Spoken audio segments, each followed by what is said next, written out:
আমি থাকার পরেও যদি তোমার অন্য কারোর লাগে তাহলে আমি বলবো তুমি আমায় কোনো দিনও ভালোবাসোনি। 35 বছর বয়সে এসেও যদি তোমার স্বামী নিয়ে যুদ্ধ করা লাগে তাহলে আমি বলবো ভাই এমন স্বামী থাকার চাইতে ডিভোর্স হয়ে বেঁচে থাকা অনেক ভালো। তো হ্যালো এভরিওয়ান, আসসালামু আলাইকুম। আজ থেকে 2 দিন আগের ভিডিওটা দেখে আমারই খুবই খারাপ লাগলো। আরে ভাই, আমি এত বড় ছ্যাঁচড়া যে শাকিব খান যখন অপু বিশ্বাসের কাছে আসে তখন খারাপ লাগে বুবলির জন্য, আর যখন ও বুবলির কাছে যায় তখন আমার খারাপ লাগে অপু বিশ্বাসের জন্য।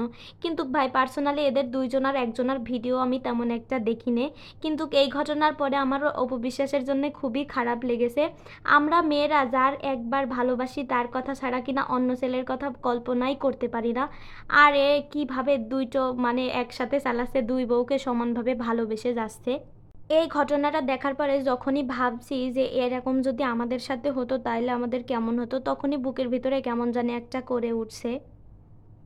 এই শাকিব খানু ভাই কি জিনিয়াস, একটা মন দিয়ে দুই বউকে সমানভাবে ভালোবেসে যাচ্ছে, অথচ দেখো সে কত শান্তিতে রয়েছে। দাদার আমলের একটা কথা আছে কিনা যে ছেলেবেলে হয়ে গেলে মানে হাজবেন্ডরা সহজে কোনো জায়গায় যাইতে পারে না, ভালো হয়ে যায়। কিন্তু এইটা আমরা একবারও ভাবি না, ছেলেবেলে হইলে তো নিজেরই যাওয়া জায়গা থাকে না। ঠিক বুবলি আর অপু বিশ্বাসের সাথেও একই ঘটনা ঘটেছে।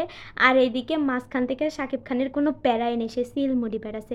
যাই হোক গাইস, আজকে কিন্তু আমি ফার্স্ট রুটি বানালাম, তো সেই ভিডিওটাই তোমাদের সাথে শেয়ার করছি আর কি।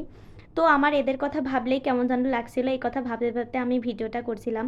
তারপরে দেখো আমি রুটি বানানোর জন্যে আটাটা মাখিয়ে নিচ্ছিলাম। আটাটা মাখিয়ে নিয়ে আমি চলে যাব এখন ওই সাইডে। তারপর ভালো করে আটাটা মুথে নিলাম, মুথে নিয়ে আমি সাইডে রেখে রুটি বলার জন্য চলে যাচ্ছিলাম। কিন্তু জীবনে আমার ফার্স্ট টাইম আজকে রুটি বানাতে যাচ্ছিলাম।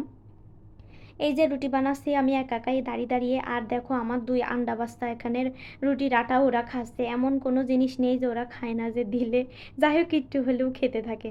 তো আমি রুটিটা বানানো হয়ে গেলে এদিকে সেঁকতে চলে এসেছে, আর দেখতেই পারবো আমার ফার্স্ট রুটিটাই কি সুন্দর ফুলে উঠেছে। আমি তো দেখে খুবই খুশি হয়ে গিয়েছি, কারণ আমি রুটি বানাইনি, এর আগেও আমার শাশুড়ির সাথে বানালেও দিয়ে একটা বানাইছি, কিন্তু এইভাবে কোনো দিন একা বানাইনি।